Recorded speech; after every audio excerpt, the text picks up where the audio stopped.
Gracias, Guido. Un saludo cordial a todas y a todos ustedes. Como todos los sábados, es una satisfacción encontrarnos en estas jornadas de reflexión. Hoy contamos con Ana Isabel García. Ana Isabel es miembro de CEDAL, asociada a CEDAL desde hace muchísimos años. Es además máster en Sociología y docente en la Universidad de Costa Rica, la Universidad Nacional y en el Instituto Centroamericano de Administración Pública. En este instituto, Ana Isabel coordina la maestría en Gerencia de Políticas y Programas Sociales. Ana Isabel cuenta con más de 25 años de experiencia en la formulación y ejecución de políticas públicas con énfasis en políticas sociales y de género y ha elaborado en la función pública de Costa Rica como consultor especialista para diversos organismos de cooperación para el desarrollo, ejecutando programas en este campo también en varios países latinoamericanos. Es autora de diversas publicaciones e instrumentos para el diseño de gestión, seguimiento y evaluación de políticas y programas. Ana Isabel fue la primera viceministra de Desarrollo Social y secretaria técnica del Consejo del Sector Social y de Lucha contra la Pobreza en Costa Rica entre los años 2006 al 2008. Tiene además más de 10 años de experiencia como consultor especialista en el diseño, seguimiento y evaluación de estrategias nacionales y regionales orientadas a la protección social de poblaciones en situación de pobreza y exclusión social. Ana Isabel nos hablará sobre un tema realmente importante: sistemas de protección social, una política social para la democracia y la reconstrucción tras la pandemia. Ana Isabel, un gusto en recibirte en este foro y te cedo la palabra. Muy buenos días, el gusto es, digamos, compartido. También ver a varias gente conocida y comprometida también con estos temas que a mí me apasionan en lo particular, y sé que alguno que otro de los que estamos aquí involucrados también. Voy a compartir pantalla para acercarme a esta temática. Me dicen si la están viendo, por favor. Sí, la estamos viendo. Sí. Perfecto, muy bien. Entonces, que efectivamente en el marco del sugestivo nombre que se le ha dado en CEDAL a estas jornadas, en el marco de seminarios, ¿verdad? De estas charlas que venimos teniendo los sábados desde hace ya, como decía Guido, 38 sesiones, en torno a algo que nos preocupa mucho, ¿verdad? Y que cuáles son los retos nuevos, viejos y nuevos, del fortalecimiento de la democracia. En esta oportunidad, lo que yo quisiera aportar a estas reflexiones que tenemos es todo lo que alude a la protección social y concretamente a los sistemas de protección social como política pública social, y su relación con la democracia, y sobre todo en este contexto de pandemia que tenemos y la reconstrucción que esperamos, bueno, que ya estamos involucrados en ella, pero que todavía salimos de la mera crisis, y cómo se plantea hacia futuro. Entonces, he tratado de organizar mis ideas con el apoyo siempre de una presentación que al menos a algunos nos ayuda mucho, en 5 bloques. En un primer momento quisiera compartir con ustedes esta evolución de las políticas sociales en la región y en el último siglo fundamentalmente, y cómo es que entonces, por qué estamos hablando de protección social y concretamente de sistemas de protección social. Ahondo un poquito de protección social concretamente, porque podemos tener distintas ideas, sobre todo cuando no estamos cercanos a esta temática, de qué significa esta noción de protección social, y concretamente que cuando se habla de sistemas de protección social, son sus de aspiración universal e integral, cuáles son sus componentes, cuáles son eso que se denomina sus pilares y sus principales pilares y características. Y finalmente tratar de hacer una reflexión en el marco de la pandemia, cómo estábamos antes de la pandemia en protección social, qué se ha hecho durante la pandemia como medidas de emergencia de protección social en la región y qué es la perspectiva que se está discutiendo en torno al desafío que tenemos hacia adelante en esta materia. Finalmente trato entonces con todos estos elementos de amarrar y decir por qué efectivamente en esta discusión sobre el fortalecimiento, necesario fortalecimiento de la democracia que nos une a todos en este espacio, la protección social tiene una relación importante con ese anhelado fortalecimiento. Bueno, ¿qué tienen ustedes aquí en pantalla? Un fuerte resumen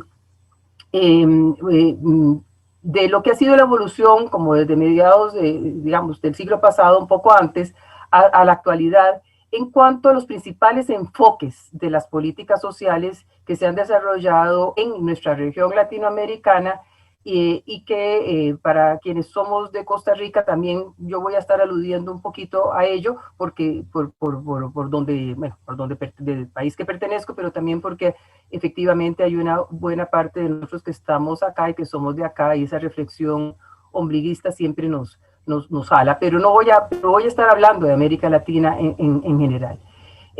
Hay países que han ido más adelante que otros. Aquí esto es, por eso digo, es un apretado resumen de cuáles son los principales enfoques.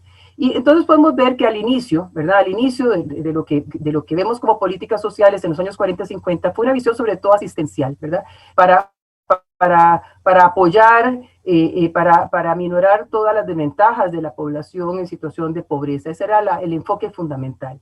En los años 60 y 70 realmente se comienza a plantear algo que quienes trabajamos en esta temática y los analistas y los organismos que lo analizan lo denominamos dos grandes partes de dimensiones de la política social. Políticas sociales de corte universal, o sea, de aspiración universal para todos, y políticas sociales específicas para ciertas poblaciones como tal. En esta coyuntura, en los años 60 y 70, es que se plantea con mayor fuerza, ¿verdad? Algo que ya venía desde antes, pero se plantea con mayor fuerza una aspiración como sociedad de universalizar ciertas políticas, sobre todo educación, salud, seguridad social.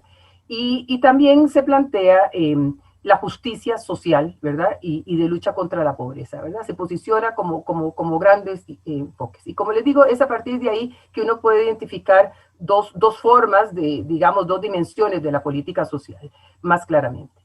En los años 80 y 90, y fundamentalmente por todo lo que implicó el Consenso de Washington, hubo esa aspiración universalista de las políticas sociales de corte universal, se sufrieron un estancamiento, ¿verdad? Obligatoriamente.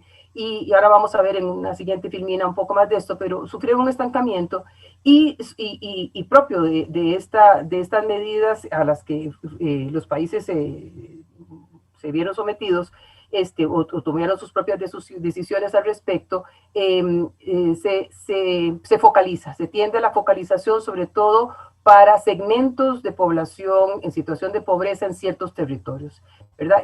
Esto es lo que caracteriza los años 80 y 90 en términos de políticas sociales.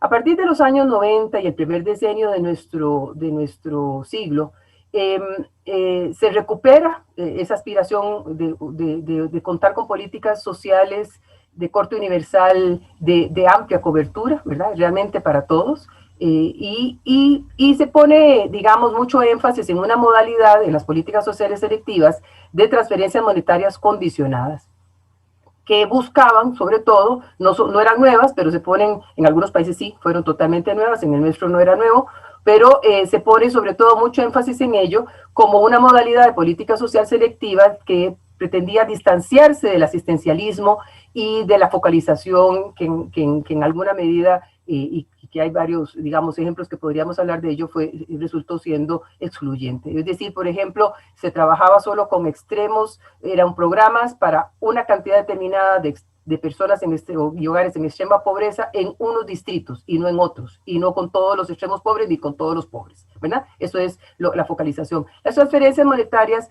tenían algo de ello, pero sobre todo el elemento de condicionalidad. Podemos hablar en otro momento al respecto, pero esto es lo que caracteriza a estos decenios de finales del siglo pasado, inicios de este.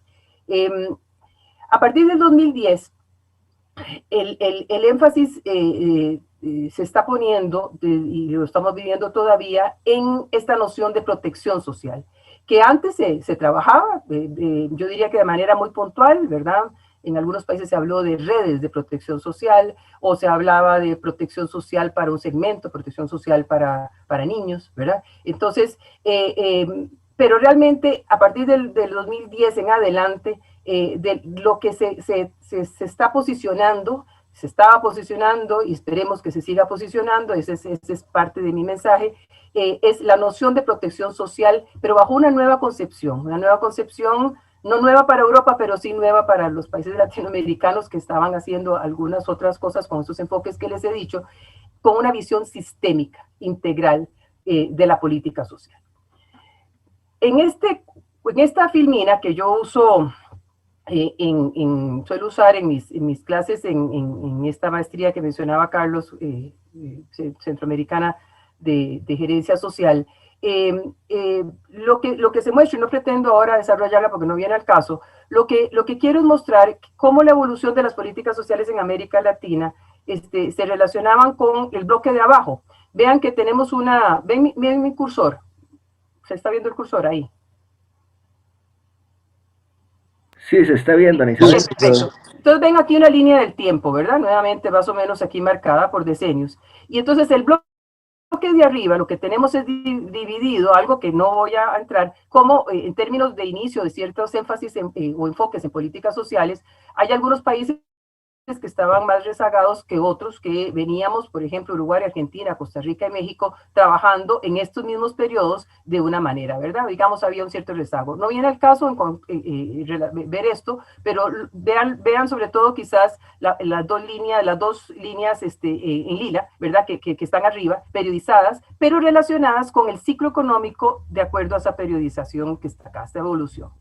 Entonces, durante el periodo en el que estábamos viviendo la sustitución de importaciones desde el Estado, es el momento en el que se da ese paso que les mencionaba hace un momento, de una visión asistencialista a un universalismo, ¿verdad? Avanzar hacia un universalismo y sobre todo pasar de una seguridad social reducida a una extensión de la misma.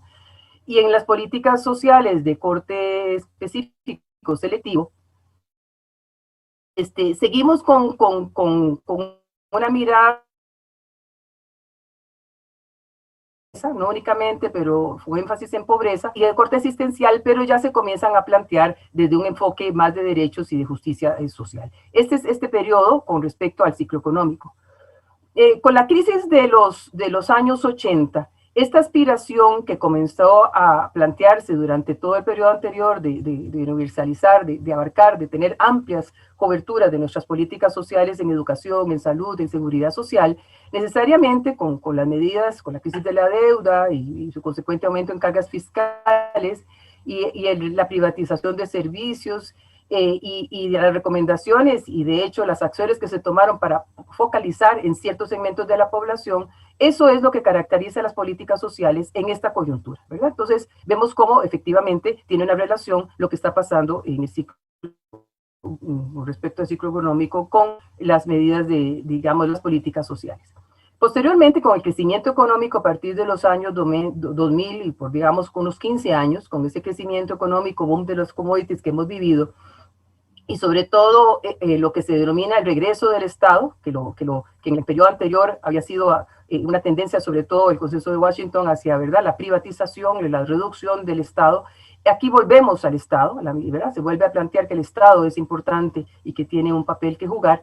En esta coyuntura económica, las políticas sociales vuelven entonces, de tipo de aspiración universal, vuelve a recuperar fuerza, se vuelve a plantear también en ese marco un tema que sigue siendo muy importante en varios países con una gran brecha, la necesidad de que la seguridad social sea de amplia cobertura, y es cuando, como les comentaba hace un rato, pues sobre todo en el ámbito de las políticas sociales selectivas se enfatiza en la modalidad de transferencias monetarias condicionadas, que quiere decir que a las personas en desventaja y en exclusión social se les apoya, pero en la medida en la que también se comprometen a dar ciertos pasos en la perspectiva de la movilidad social, ¿verdad? Esto es lo que caracteriza.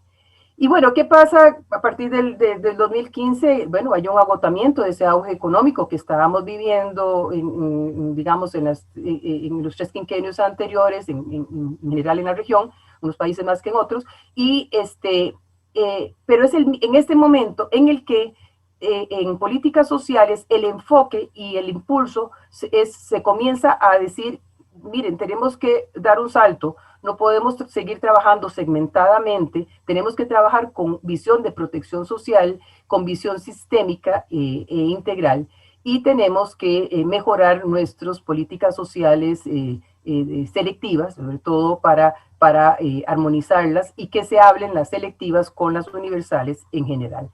Entonces, tenemos una coyuntura en que hay un agotamiento en el plano económico, ¿verdad? Pero que es el momento en el que estamos dando un salto, digamos, conceptual y de enfoque en el campo de las políticas sociales. Y bueno, nos cae la pandemia en el 2020 cuando estamos con este tipo de propuesta, ¿verdad? Y eso no es solo en América Latina, es en el mundo y es impulsado por varios organismos y varios países de nuestra región trabajando. Bueno, más de protección social, ¿a qué se está aludiendo? Bueno, esta imagen que tengo que dársela a alguien que diseñe para que me la haga más bonita, porque es con la que trabajo y sigo trabajando. De hecho, he estado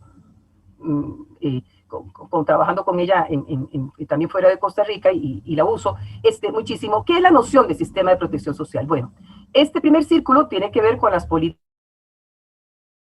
sociales universales, este otro con las políticas sociales selectivas. Como les decía, estos son como los dos grandes campos de actuación de las políticas públicas en el ámbito social. En las sociales universales, fundamentalmente, se habla de salud, políticas sociales universales o aspiración universal en salud, en servicios de educación, en seguridad social. Son fundamentalmente políticas sociales no contributivas, aunque en la seguridad social se combinan de índole contributivo y no contributivo.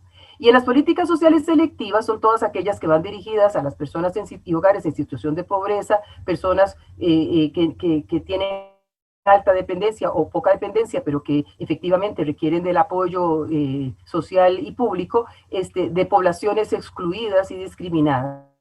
¿Verdad? Estas son las políticas dirigidas a esas poblaciones y que son fundamentalmente de corte no contributivo. Entonces, ¿cuál es la idea del sistema de protección social? Como política social, aquel que abarca es todo ello. Y los engranajes no son casuales, por eso digo que lo que quiero es que me los haga más bonito, pero esa es la idea, es que adentro de las políticas sociales universales tiene que producirse una armonización, un engranaje, ¿verdad? Nacer sano, desarrollarse sanamente, tener oportunidades educativas y de formación, luego acceder a una cobertura para una seguridad social adecuada, y esto con un enfoque de ciclo o curso de vida, ¿verdad? Que nos permita nacer y morir, nacer sanos, vivir bien y morir dignamente, ¿verdad? Y eso con las selectivas es reconocer que hay segmentos de la población que requieren una atención especial y que tiene que trabajarse con ellos de manera específica, pero también tiene que ser articulada, coordinada entre sí. Y ambos tienen que poderse engranar. Esta es la gran aspiración, esta es la visión de sistemas de protección social como política social. Dos ideas nada más para terminar este punto, no me voy a quedar en ellos, decirles que hay, por un lado, dilemas cuando se diseña y se pone en práctica las políticas sociales. Aquí les pongo los principales dilemas que se plantean. A veces se plantean en discusiones o dilemas incluso de toma de decisión política entre una forma, una orientación y otra. En algunos casos no, se plantea más bien como la necesidad de articular los dos. Pero ciertamente hay algunos dilemas o situaciones tensionales para tomar decisiones. ¿Qué hacemos? ¿Aspiramos a que sea esta política pública social para todos o para solamente un segmento de la población, ¿verdad? Entonces, ¿vamos a trabajar para toda la población en situación de pobreza o solamente para quienes están en extrema pobreza, ¿verdad? Por ejemplo, eso es para poner la idea cuáles son estas decisiones, ¿verdad? Y que, bueno, en algunos casos se toman pensadamente, ¿verdad? O sea, se discuten, se hace explícito, y en otras cosas, en otros momentos, lamentablemente, y esperemos que cada vez menos, sale una ley, sale una norma y no se ha ni pensado ni discutido si es viable o inviable, si es buena o no buena, cómo se habla eso con lo que ya existe y con lo que debería de ser, con lo que se necesita. Pero ese es el tipo de tensiones. Yo no me voy a quedar en ello porque si no abarco mucho del tiempo disponible.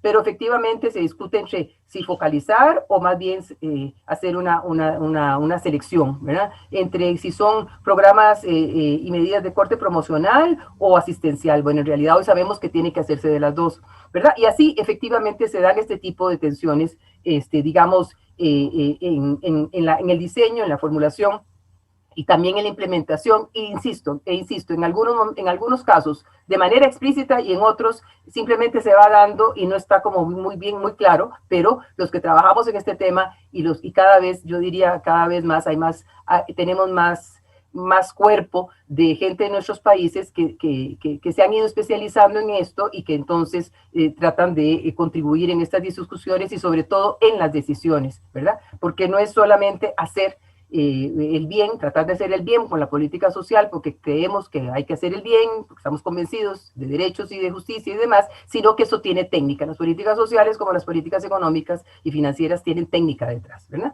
Tienen marco conceptual y tienen técnica. Bueno, y el segundo punto que quería rápidamente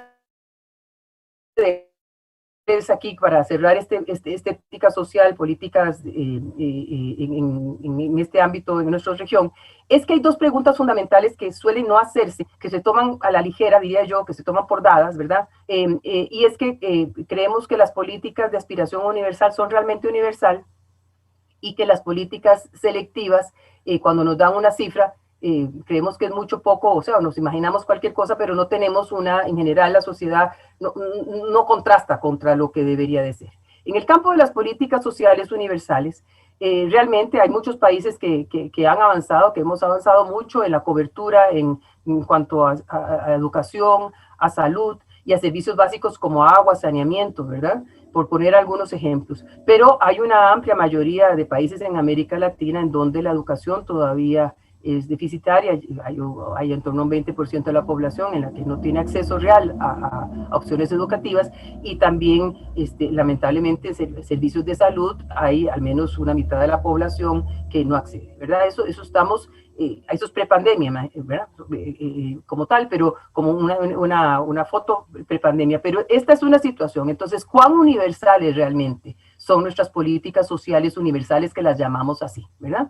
Hemos tenido oportunidad en estos seminarios de escuchar varias exposiciones al respecto y críticas y dándonos los datos crudos y hemos discutido al respecto. Entonces aquí hay una necesidad de seguir poniendo el acento en que necesitamos salud para todos, educación para todos, seguridad social para todos, agua potable, sana para todos, ¿verdad? Todo lo que tiene que ver con saneamiento para todos, pero además se incorpora ya desde hace muchos años que no es cualquier educación, ¿verdad? Lo hablábamos la otra vez, ahora que estábamos hablando del tema de educación y aludiendo a las presentaciones de Maru Eugenia, y se habla de calidad, o sea, no es cualquier educación, calidad de la educación, pertinencia de la educación. No es cualquier salud, no es cualquier acceso a servicios de salud de calidad, con pertinencia, además, pertinencia incluso cultural, ¿verdad? Y la otra gran pregunta en las políticas sociales selectivas es esto, que a veces nos conformamos con que nos dicen, el programa Puente abarcó 80,000 hogares. Ok, 80,000 hogares es mucho, poco, todos, eran los primeros, eran todos, son números. Y lo que pasa es que ahí hay gente detrás, gente con nombre y apellido. Y casi siempre los datos no dan, ¿verdad? Entonces, hay una perversidad, me parece a mí, en seguir manejando esto, digamos, de esta manera tan ligera societalmente, conformándonos con las cifras que nos den sin contrastarlas y haciendo sobre todo, digamos, nuestro aporte como corresponda, pagando impuestos, colaborando, trabajando, etcétera, o y tristemente en Navidad conformándonos con dar de comer a alguien en situación de pobreza y con eso creemos que está así. No, la verdad es que efectivamente hay una brecha de cobertura todavía con nuestras políticas sociales de corte selectivo. Hablo de las de pobreza, pero no son solamente, las políticas sociales no son solamente para las poblaciones en situación de pobreza. Esas dos ideas y con eso cierro este punto. Ok, ¿qué es esta noción de protección social? Si hubiéramos tenido, digamos, más tiempo, tuve tentaba, pero nos hubiera abarcado un poquillo de tiempo, y yo les hubiera preguntado ahorita a ustedes, si hubiéramos hecho un ejercicio de decir, ¿qué es lo que usted se imagina cuando le dicen protección social? ¿Qué es la noción? Es muy posible que varios hubiéramos dicho que, sobre todo, proteger a personas desvalidas, en desventaja, en situación de pobreza, que eso es lo que andaba detrás. Bueno, pues resulta que actualmente, y como les decía hace un rato, esto es sobre todo como desde 2010 en adelante, se trata de recuperar en América Latina la noción de protección social, que los europeos la tienen muy bien colocada, ¿verdad? Cuando en Europa se habla muy claramente de sistemas de protección, y cuando se habla de protección social, ricos y pobres entienden de qué están hablando, y saben que de lo que se está hablando es de un sistema que se ha creado, que está financiado y que lo que busca es que todos estén protegidos, sobre todo quienes más lo necesitan, pero no únicamente ellos. Entonces, en América Latina se posiciona la recuperación de la noción amplia de protección social para todos cuando se hace examen de lo que ha venido sucediendo con esta evolución que les estaba comentando hace un ratito. Y se nota que la mejora, el alza económica, ¿verdad?, que vivimos de 2000 a 2015, evidenció que era posible y que ha sido posible reducir la pobreza, pero no necesariamente aumentar las protecciones en algunos otros ámbitos que necesitamos estar protegidos. Aquí les pongo el ejemplo de Paraguay, que es uno que conozco bien y con tres, digamos, indicadores. Miren la evolución entre 2001 y 2018. Paraguay es un caso típico en el cual invirtió en programas de lucha antipobreza y redujo de tener la mitad de la población a inicios de este siglo en situación de pobreza, la redujo a la mitad. Todavía hay un 25% prepandemia, ¿verdad? Pero vean cómo el esfuerzo que hizo Paraguay en invertir en programas sociales tuvo réditos, ¿verdad? ¿Y qué es lo que pasa con Paraguay? Muy interesante, que se lo decía a uno, que lo tuviéramos en otros países como el mío, por ejemplo. Hizo una reflexión y dijo, ok, ¿qué hacemos hacia adelante? ¿Seguimos haciendo más programas de lucha contra la pobreza, habiendo visto que hemos sido exitosos con ellos? Más o menos, siempre con luces y con sombras, pero en términos de resultados esto es lo que tenemos. ¿O qué es lo que nos pasa? Y hubo unas reuniones muy interesantes, intersectoriales, y se concluye y se dice, no, si es que lo que pasa es que tenemos otras grandes brechas, tenemos unas desprotecciones enormes. Y vean el caso acá. Sin cobertura en seguridad social, casi el 88% de la población a inicios de siglo no tenía esa cobertura de seguridad social. Y en ese mismo periodo en el que lograron bajar con inversión en la pobreza, todavía el 75-76% de la población estaba sin seguridad social. Es decir, mientras que lograron disminuir la pobreza a la mitad, solamente lograron disminuir 12% esta brecha. Y que además al disminuirla de todas maneras es enorme, porque uno puede disminuir una brecha y estar con un porcentaje menor de esta brecha, ¿verdad? De este vacío. Pero esta es la situación. E igualmente en informalidad laboral, de un 71% de trabajadores en el sector informal se logra bajar, pero solo 6%, ¿verdad? Bueno, entonces aquí lo que estábamos hablando es que justamente el concepto actual de la noción de protección social lo que alude es que no son solamente políticas para erradicar la pobreza, sino que hay otros ámbitos de protección que hay que cubrir. Bien, entonces tenemos aquí unas definiciones, como esta presentación queda ahí, y en aras de recuperar también el tiempo que hemos tenido que tomar. Hay definiciones de CEPAL y, por ejemplo, de OIT que yo les ofrezco acá, de qué es este concepto de protección social, ¿verdad? Por ejemplo, CEPAL dice, la protección social es una política fundamental para contribuir a la plena realización de los derechos económicos y sociales de la población, centrado en 3 ideas fundamentales. garantías de bienestar básicas, aseguramientos frente a riesgos derivados de distinto tipo a lo largo de nuestra vida, y reparación de daños derivados de problemas o riesgos sociales. Esta es la definición de protección social de CEPAL. Y OIT lo que alude es a un enfoque de protecciones o garantías a lo largo del ciclo vital, ¿verdad? Y habla de los distintos tipos de protecciones. Protección social a la infancia y a la juventud, programas de seguridad de ingreso para personas en edad de trabajar, ¿ya? Seguridad por desempleo, protección social en salud, protección a los adultos mayores, protección a la maternidad, protección a poblaciones en distintos momentos, difíciles momentos, ¿verdad?, de cobertura, o que son de difícil, digamos, cobertura con otras medidas, y entonces aquí poner el foco en, por ejemplo, en trabajadores rurales, en trabajadores migrantes, en los trabajadores del empleo doméstico, ¿verdad? Estas son, para que compartirles, esto es de lo que se está hablando de protección social. Yo aquí les aporto una definición que a mí me es muy útil para mí y para explicarla. ¿Qué es esto de protección social? Como el conjunto de acciones públicas, sobre todo, que garantizan a los habitantes el acceso a sus derechos, incluyendo la protección ante riesgos y contingencias que pueden afectar el bienestar a lo largo de nuestra vida, y por supuesto poniendo énfasis en sectores menos favorecidos o excluidos, ¿verdad? Porque deber obliga, pero no únicamente, ¿verdad? Entonces, miren, esta definición con la pandemia quedó hiper clara. Si algo hay que agradecerle a la pandemia es que dejó claro que teníamos brechas, que teníamos debilidades de cobertura de protección social en América Latina, y que esto nos está pasando una factura durante la emergencia, y habría que resolver hacia futuro cómo la vamos a enfrentar. Bueno, veamos entonces ahora qué es esto de sistema de protección social, que con aspiración universal, integral, y qué son sus principales pilares. Desde el punto de vista de los ámbitos, las principales bases de un sistema de protección social, y yo le agrego efectivo, ¿verdad?, para que funcione, para que esté bien, estaría dado porque tengamos políticas sociales universales de amplia cobertura, de educación, de salud, de empleo, de vivienda. Porque tengamos un sistema de seguridad social contributiva de amplia cobertura y sostenible, ¿verdad?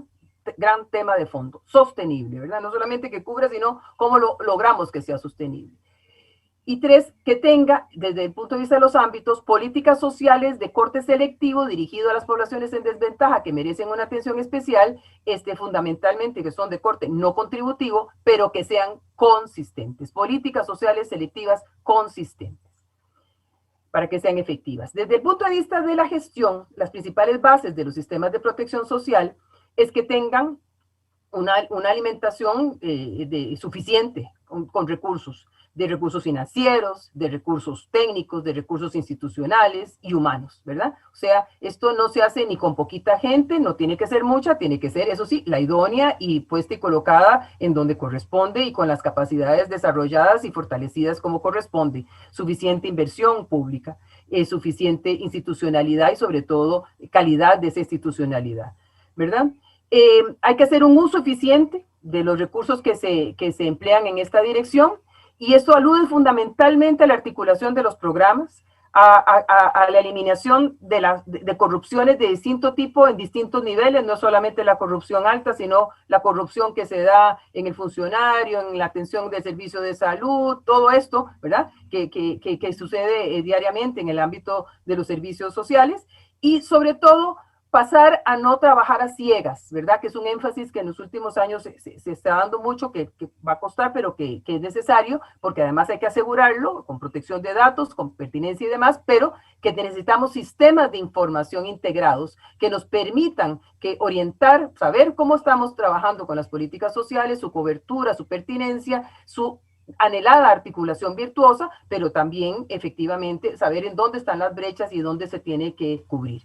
Y finalmente, esta visión sistémica es importante para que sean un sistema de protección efectivos. Una visión sistémica del desempeño que incluye también la armonización interinstitucional necesaria para que la conformemos. Estas son las principales bases, entonces, de sistemas de protección social de carácter universal e integral.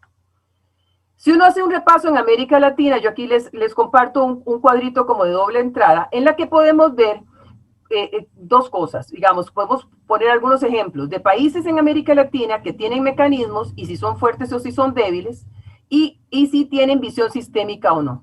Entonces uno podría decir que Costa Rica y Uruguay se caracterizan por tener mecanismos fuertes, al igual que Chile, pero resulta que Costa Rica y Uruguay tenemos componentes fuertes, pero no todavía con una visión sistémica, ni sobre todo puesta desde la perspectiva del diseño y de la orientación hacia que sea sistémica. Realmente hemos desarrollado componentes fuertes de la política social, de política de protección social, pero no necesariamente con visión sistémica. De hecho, si hiciéramos una encuesta rápidamente, en Costa Rica, para que no nos vayamos muy largo, poca gente habla de sistema de protección social, ¿verdad?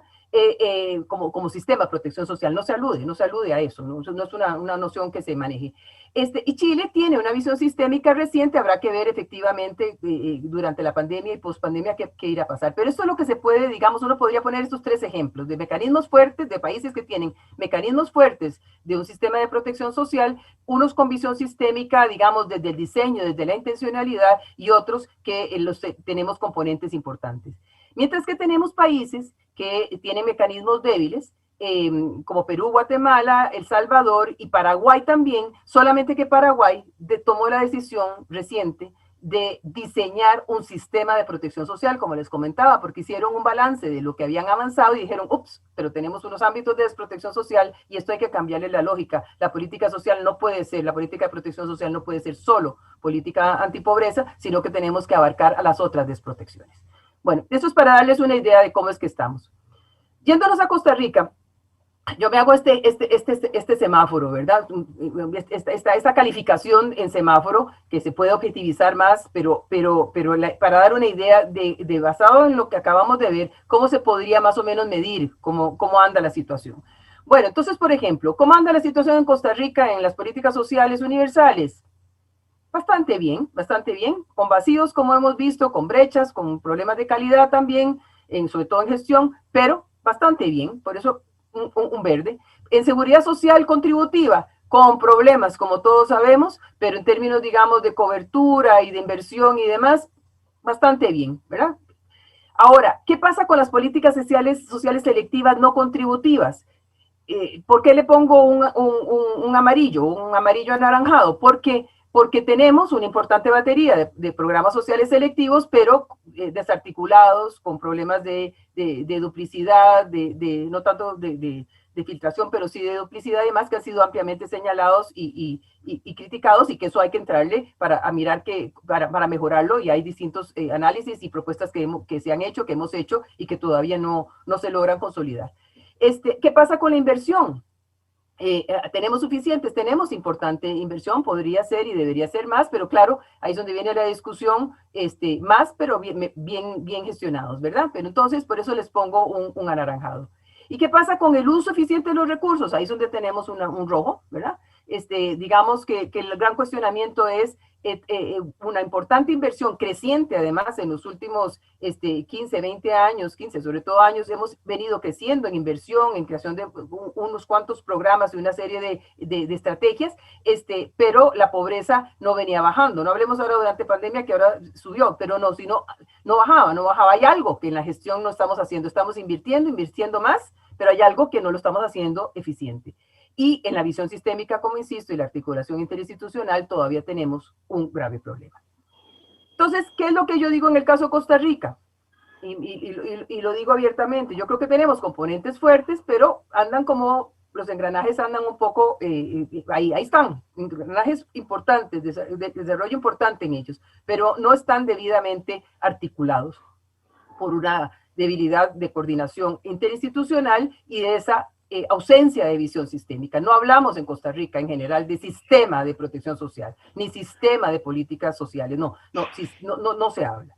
Entonces, bueno, yo por eso digo abiertamente que no tenemos un sistema integrado de protección social. Cuando se hacen algunos análisis, hace unos años CEPAL sacó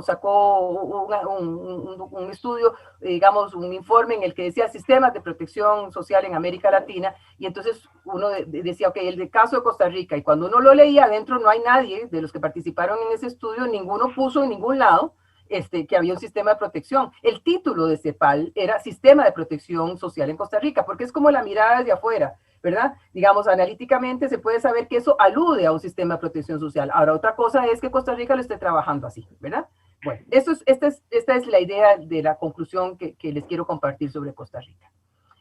Este impulso de sistemas de protección social para todos e integrales, vean cómo está colocado a nivel mundial, ya en los mismos ODS, en la redefinición de los objetivos mundiales, ¿verdad?, de desarrollo, en los ODS, que son los que tenemos ahorita con mirada al 2030, la meta 1.3 dice claramente poner en práctica a nivel nacional sistemas y medidas apropiadas de protección social, y subrayo en amarillo, para todos, ¿verdad? Y ahí agrega, incluidos niveles mínimos, y tener una meta para el 2030 a una amplia cobertura de la población en situación de pobreza y vulnerabilidad, ¿verdad? Estos son consensos mundiales, de metas mundiales. Vean, noten que efectivamente alude a sistema, alude para todos, ¿verdad? Con énfasis, por supuesto, en poniendo atención en los que más necesitan el apoyo estatal. Un dilema que se suele provocar, lo vemos sobre todo cuando entran los énfasis de las cooperaciones en algunos países, y sobre todo algunos sectores que trabajan con algunas poblaciones. ¿Es sistemas en plural de protección social o un sistema integral de protección social?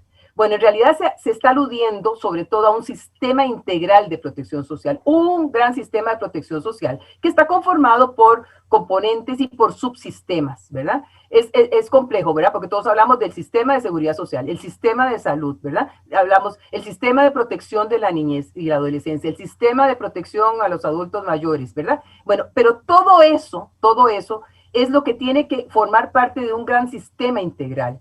Entonces, en algunos casos lo que sucede es que hay un desarrollo amplio de componentes, ¿verdad? Y entonces hay sistemas de facto, como les decía, como del análisis, por ejemplo, los colegas de CEPAL. Sequini me decía, bueno, sí, pero sos muy dura para decirlo. Le digo, bueno, es que nosotros en Costa Rica no hablamos de sistema de protección social, eso lo hablábamos hace unos 2, 3 años. Bueno, y me decía, sí, eso es así. Entonces le digo, bueno, esta es la mirada desde afuera, analíticamente uno puede decir, tenemos eso, pero yo diría, tenemos componentes, tenemos un modelo de facto, pero no es que estamos con una decisión política. Es más, no hay ninguna ley, ninguna política nacional que diga, este es nuestro sistema de protección social, tanto que se desdibuja con cada plan de gobierno.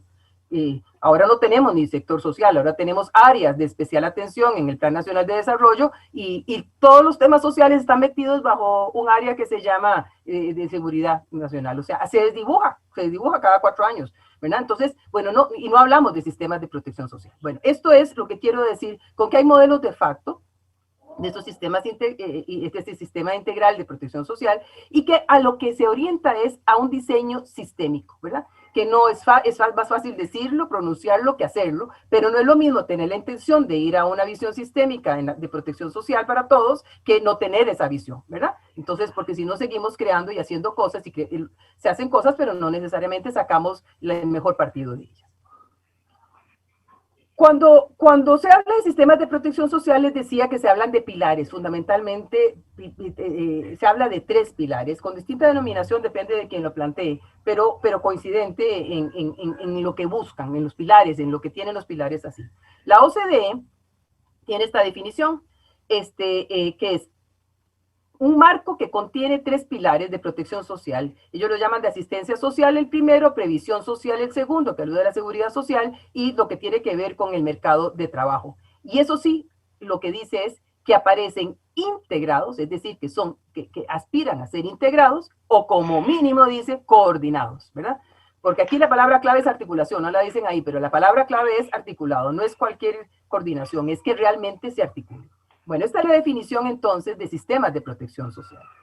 Y aquí les doy un ejemplo de la imagen que desarrollamos para el caso de Paraguay, que es en el que hemos estado trabajando en el diseño del sistema de protección social y con amplio debate y participación de sectores del país, no solamente del gobierno, y de un paso de un gobierno a otro, que es algo muy importante, con unas debilidades y de brechas de protección social como las que les señalaba, o sea, con un gran desafío, más grande que el que tenemos en Costa Rica, ¿verdad? Yo diría que en Costa Rica deberíamos de estar en mejores condiciones de impulsar una visión sistémica de protección social. Les pongo aquí el ejemplo. Un pilar lo denominaron de integración social, que lo que contiene adentro son todas las políticas sociales de corte universal y selectivo, contributivo y no contributivo, ¿verdad? Esto es lo que está aquí, las políticas de salud, de educación, empleo, aquí están. ¿Verdad? Con enfoque, eso sí, todo esto, no se los digo de una vez, pero con enfoque de ciclo de vidas en el que se adoptó en el caso de Paraguay y se ha estructurado en términos de planificación con ese enfoque y entonces se va viendo cada uno, 9 categorías y se va viendo con cada uno de los grupos etarios qué es lo fundamental en integración social, qué es lo fundamental con respecto al segundo pilar, inserción laboral y productiva, y qué es lo fundamental con previsión social a lo largo de toda nuestra vida, no solamente para los adultos mayores, sino qué es lo que hay que hacer para que tengamos todos asegurados una previsión social, ¿verdad? Con esa gran brecha que les decía que tiene Paraguay, pero que esta es la idea. Entonces, 3 pilares.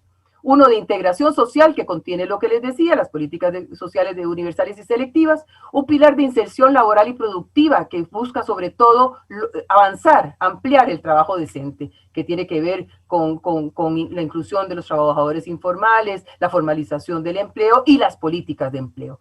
Y un tercer pilar de previsión social que tiene que ver con la seguridad social contributiva y no contributiva, ¿verdad? Y sobre todo con ese gran desafío de hacerlo sostenible. Estos son los 3 pilares que en el caso de Paraguay, que es el que les digo, el único más reciente que está planteándose en América Latina, un diseño sistémico de protección social para todos, con ese enorme desafío y viéndolo en el tiempo y está planificando para estos años y luego para seguir hacia adelante, esta es la idea de un sistema de protección social y sus pilares.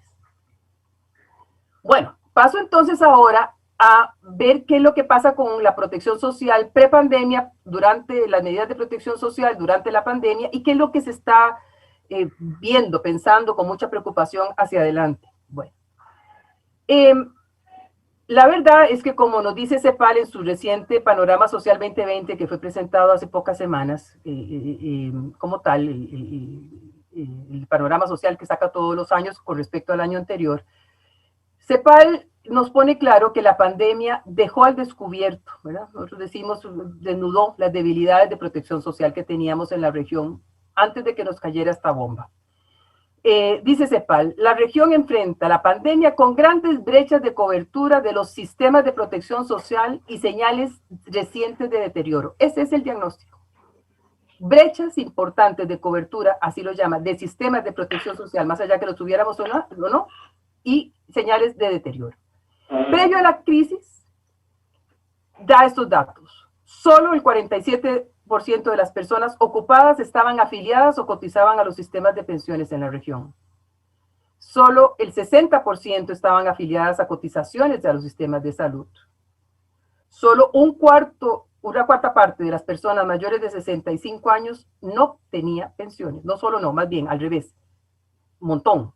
Una cuarta parte de las personas de mayores de 65 años no percibía pensiones. Y tampoco sucedía, o sucedía también, que el 18.5% de la población era la que estaba cubierta por programas de transferencias condicionadas, ¿ok? O sea, había una débil cobertura, se hace mucho, pero era débil aún en términos de cobertura. Entonces, además, CEPAL advierte con varios de sus trabajos y de análisis que se estaban deteriorando. Había habido un avance, como veíamos antes en la evolución, había habido un avance, pero se estaban deteriorando algunas de las iniciativas y medidas que se estaban tomando. Esto es prepandemia.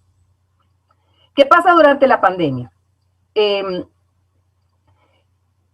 Lo que hicieron los países, la gran mayoría de los países, fue tomar los programas de protección social que se tenían, fundamentalmente, se proyectaron y se aumentaron, ¿verdad? Algunos se les agregó una acción, una medida dentro de los que ya existentes. Eso es fundamentalmente lo que se ha hecho, aunque se ha creado también, y ya lo vamos a ver, medidas nuevas, ¿verdad? Entonces, ¿de qué tipo? Al menos de estos 5 tipos se identifica la sistematización de CEPAL de toda América Latina. Ha habido medidas de protección social de emergencia en términos de transferencias monetarias, con nuevos programas, pero también con medidas, digamos, por ejemplo, de anticipar el entrego de la transferencia que estaba prevista porque estábamos con un estallido y esa población estaría enfrentando mayores problemas. Y también la extensión de las transferencias en términos de ampliación de montos, o sea, la misma transferencia, pero se ampliaron, en algunos países aumentaron el monto y aumentaron la cobertura, tenían, digamos, lo que se llama lista de espera, no habían entrado porque no había posibilidad de dar más transferencia monetaria a gente que lo necesitaba, estaban en las listas de espera. Bueno, lo que muchos países se hizo fue, incluir esa lista de espera y la misma programa de transferencia monetaria que se tenía se amplió. Y no solamente para pobreza, ¿verdad? Como dice su nota abajo, y un informe especial que sacó CEPAL previamente al panorama social, también se han dado y se siguen dando transferencias, programas de transferencias monetarias coyunturales para el sector de trabajadores informales que no estaban en pobreza, pero que efectivamente están sufriendo muchísimo con la pandemia y el cierre sanitario y de espacios laborales, que está dejando a mucha gente que vendía comida en la calle sin trabajo, ¿verdad? En el sector informal, para poner una imagen para aludir a qué se refiere esto. Otro tipo de medidas de emergencia han sido las transferencias en especie, ¿verdad? Alimentos, ollas populares, ¿verdad? Solamente desde el Estado o con cooperación con alianza público-privada o desde las propias comunidades y organizaciones. Transferencias en medicamentos, transferencias en términos de equipamiento, mascarillas y productos de aseo, ¿verdad? Este ha sido el otro tipo de medidas que se han dado durante la emergencia para proteger, pero como medida de emergencia. La otra es, el otro tipo de medidas ha sido el suministro de servicios básicos, ¿verdad? En varios países, en general en los países se ha dado exoneración de pago de electricidad, de agua, de gas, en los países en los que hay subsidio por gas o no subsidio, pero que el pago por este servicio les iba a ser excesivo en esa coyuntura en que se quedaron sin trabajo y sin ingresos, ¿verdad? Y también en la ampliación de la telefonía, el internet, la televisión, ¿verdad? El acceso en general, sobre todo en un momento en el que la gente se quedó en la casa, pero que era muy fácil decir, estudien desde la casa, trabajen desde la casa, cuando no tenía suministro de internet y no me llegaba, ¿verdad? La señal del teléfono, para el teléfono. Otro tipo de medidas son la protección a trabajadores formales del sector formal de la economía, con el teletrabajo, ¿verdad? Para reducir la exposición al virus. Y sobre todo se activaron seguros por desempleo, ¿verdad? Que es una aspiración, que en Europa lo tienen, pero que en América Latina sigue siendo una aspiración. Teníamos un par de ejemplitos muy tímidos en la región. Esto en algunos países hoy es una realidad, aunque sea coyuntural. Hoy, como vamos a ver más adelante, la idea es, ¿será que podemos ya avanzar a seguros por desempleo para que no nos vuelva a caer ni una pandemia ni una catástrofe como estas y no nos suceda que tenemos que hacer maromas para poder ayudar a la gente, ¿verdad? Como tal. Y bueno, otra serie digamos, de medidas para proteger el trabajo, como la provisión de despidos, ¿verdad? Desde el punto de vista de los ministerios de trabajo tuvieron que alertarse para ver cómo hacían para parar despidos que no debían de darse, cómo darlo, ¿verdad? Todas estas medidas de protección social en términos de trabajo. Y otro tipo de apoyo se han dado, otro tipo de medidas en términos de personas y familias y también de empresas, ¿verdad? Alivios tributarios, ¿verdad? ¿Verdad?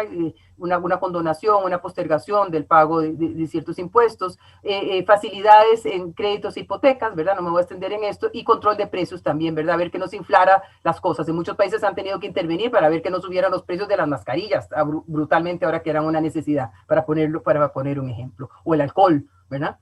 Y eso sucedió en varios. Bueno, esas son las medidas de protección en la emergencia. En el caso de Costa Rica, CEPAL enumera estas medidas que se han tomado, la sistematización está para cada país, muy interesante, y ustedes ven cómo son tipos de medidas prioritarias en especie, al menos 2, y las otras son transferencias monetarias. En unos casos son nuevas, en unos casos son acciones dentro de medidas que ya existían o programas, como decimos nosotros, que ya existían, y en otros son nuevos, ¿verdad? Entonces, paquetes de comida, de alimentación escolar, sabemos que había, pero es una nueva acción o servicio dentro de una medida existente, ¿verdad? Los comedores escolares, los paquetes de comida, siempre han sido una fórmula, tanto por vía Sensinay como por el sistema educativo, pero lo que se hizo fue que se activó, ¿verdad? Comida a través de las formas que ya teníamos establecidas. Eso es una fortaleza, es basarse en una fortaleza, ¿verdad? Pero eso fue una de las primeras medidas que se tomó para paliar lo que se veía venir, que era hambre ante la emergencia. El Sensinay en casa es una nueva acción dentro de algo que ya existía. El subsidio temporal para, por ejemplo, vendedores de lotería fue nueva. El bono proteger ya sabemos que fue nuevo, ¿verdad? Basado fundamentalmente en una alimentación de información de población que no era necesariamente pobre, y así las otras medidas que ven acá. En áreas del tiempo paso. Ahora, ¿qué pasa con las transferencias monetarias condicionadas que se han activado durante la emergencia? Claramente aquí es importante ver este cuadro, voy a pasar rápido, pero en general, ¿qué es lo que sucede? Medido contra el valor del ingreso mínimo que se estima como límite para calcular si una persona está en situación de pobreza por ingresos o no, resulta que solo pocos países, con sus medidas de transferencia monetaria durante la emergencia, han logrado acercarse a ese mínimo de ingreso que debemos de tener. En el caso de Costa Rica se estima, de acuerdo a CEPAL, que las transferencias monetarias alcanzan para un 43% de lo que debería digamos, del monto que deberíamos de tener para no estar en situación de pobreza por ingresos, ¿verdad? Entonces, bueno, eso es importante, ¿verdad? Y eso tiene que ver con un balance que se hace en la región de lo que ha sido la acción estatal frente a la pandemia y las medidas que se han tomado. Ciertamente no han sido suficientes para paliar las necesidades creadas por la crisis, ¿verdad? En ningún país de la región, pero sí han tenido un importante efecto paliativo. Vean lo que CEPAL nos acaba de decir. Habían ellos proyectado que la pobreza iba a aumentar enormemente. De hecho, había un informe previo que decía que iba a aumentar más que lo que finalmente es el balance que acaba de sacarse CEPAL. CEPAL dice que la tasa de pobreza habría aumentado del 30%, que estaba en el 2019, a 37%, si no se hubieran dado medidas de protección. Pero con las medidas de protección que se han dado, hoy estamos en un 33%. Que eso significa no poco menos, 22 millones más de pobres. Pero es que si no hubieran habido esas medidas de protección que están teniendo un efecto paliativo no suficiente, la verdad es que hubiéramos crecido para tener más de 30 millones de pobres. Hoy tenemos 22 millones, o sea, 8 millones, se estima que 8 millones menos de pobres hemos logrado con las medidas paliativas que se ha tomado en la región. Bueno, ¿y qué dilema tenemos? Bueno, ¿qué dilema tenemos con esta situación en el campo de la protección social en el corto y el mediano plazo? Bueno, tenemos una grave caída de la producción que impacta los ingresos fiscales y públicos, lo sabemos, pero eso es lo que nos está pasando, y tenemos contradictoriamente, pero que es así, un aumento del gasto público por la emergencia. Los estados están teniendo que invertir más en la emergencia, ¿verdad? La cosa más fácil que sale es comprar vacunas, ¿verdad? No estaba previsto comprar estas vacunas. Un aumento del gasto público, pero no solamente en eso. Bueno, y esto nos está haciendo chispas, está chocando estas dos situaciones. ¿A qué deriva esta situación? Bueno, como dice OIT, tenemos un alto riesgo de desequilibrio macroeconómico y una tendencia a incrementar la deuda. ¿Qué es la mala noticia de eso? Que es una deuda que van a pagar las futuras generaciones. ¿Qué propuestas se ven en el ambiente ahora ante esta disyuntiva que estamos viviendo? Bueno, hay al menos unas tres, ¿verdad? Yo logro identificar unas tres. Hay una propuesta que yo llamo con una visión optimista y bastante desentendida, pero optimista al fin y al cabo, que dice, bueno, como es tan difícil predecir, ¿verdad? Esta incertidumbre que estamos viviendo, no podemos hacer previsión de ningún tipo. Las propias necesidades de protección van a establecer el camino. De alguna manera los estados van a encontrar cómo proteger. Esto se va a ir acomodando, ¿verdad? De alguna manera. La necesidad de protección social es la que va a forzar la solución que encontremos, ¿verdad? Es una visión positiva, creo yo, porque insisto, todo esto necesita pensarse y necesita diseño también. Hay otra tipo de propuestas que uno la percibe en los medios, igual todas estas en los medios, en las redes sociales, en las discusiones, en los organismos que están discutiendo esto.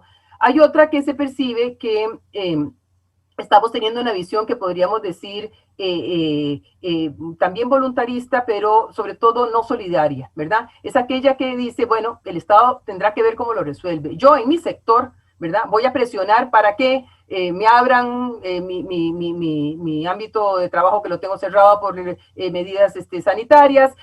Yo, sector tal, voy a luchar porque no se me rebajen ninguna de las garantías que ya había logrado, etcétera, ¿verdad? Cada sector luchando, ¿verdad? Por no perder en el marco de la crisis y que el Estado resuelva, ¿verdad? Para mí eso es una visión insolidaria y voluntarista, y bueno, yo quiero agregar que creo que en Costa Rica en buena medida estamos viviendo este tipo socialmente, ¿verdad? En términos generales de posición de la sociedad. Y hay una tercera propuesta, ¿verdad? Con carácter propositivo que dice, bueno, miren, quedó claro, porque la pandemia nos dejó al descubierto, necesitábamos sistemas de protección social, estábamos colocando y avanzando en esa dirección, unos más conscientemente y explícitamente que otros, pero estábamos en esa dirección porque estábamos ya convencidos que no podíamos trabajar solamente para luchar contra la pobreza, sino con una visión de protección para todos en distintos ámbitos y de manera integral y sistémica. Entonces, clarísimo, conclusión 1, hacia adelante tenemos que seguir apuntando a sistemas de protección social, o sea, ya ese es el horizonte de la política social, ya no podemos regresar a ahora, como no nos alcanza y como estamos en crisis y pospandemia, vamos entonces ahora a trabajar solamente con los pobres o con los extremos pobres. Lo que hemos visto que en la evolución hemos ido aprendiendo que no es suficiente ni es todo lo que hay que hacer, porque nos dimos cuenta en la pandemia que estábamos desprotegidos otros, que no éramos pobres ayer y que fuimos pobres de la noche a la mañana, ¿verdad? Bueno, entonces, ¿qué esta visión propositiva? ¿Qué está planteando en el corto y en el mediano plazo? Fundamentalmente recojo aquí lo que se está planteando OIT, todo esto es muy reciente, OIT, la plataforma global que se denomina de varios organismos y agencias y cooperaciones, Social Protection, y el BID que recientemente en esta semana, este martes, presentó desigualdad, descontento social en Centroamérica, cómo abordarlos desde la política. Entonces yo recojo qué son lo que se está proponiendo en el corto y mediano plazo. Hay que ir hacia sistemas de protección social porque eso es la política social que nos va a hacer que no nos vuelva a pasar estar tan mal frente a una nueva crisis de X tipo que nos va a caer y que todo el mundo sabe que parece que nos va a volver a pasar una bomba atómica como esta. Entonces, pero esa implementación, en esa orientación, habrá que hacerla con al menos este tipo de orientaciones, digamos, flexibilizando la política fiscal, pero sin romper el equilibrio básico a corto plazo. Reduciendo los gastos previstos en acciones que hoy no se pueden realizar por la pandemia, reconduciendo con un gran análisis, reconduciendo gastos que durante la pandemia algunas acciones no se pueden hacer, en cómo las podemos reorientar.